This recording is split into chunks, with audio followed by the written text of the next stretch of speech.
Hello everybody and welcome to another lesson by The Office Expert.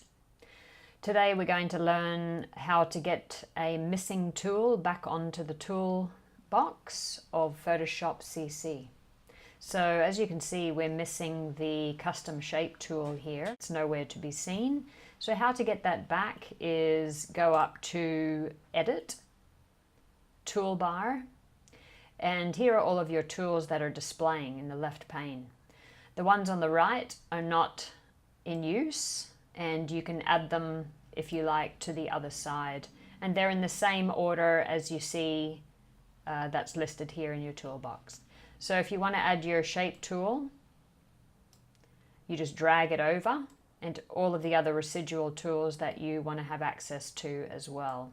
I'd like to have them all accessible. And once you've finished customizing your toolbox, you can just go ahead and hit done. So now you can see your shape tool is here and all of the tools that you added, and you can go ahead and draw a shape and start using it as normal. Up here is the fill and the stroke, and you can customize your shape tools as normal.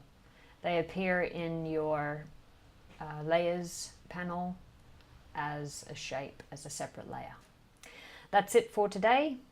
Please subscribe to our channel and make sure you visit us on theofficeexpert.com for more tips and tricks.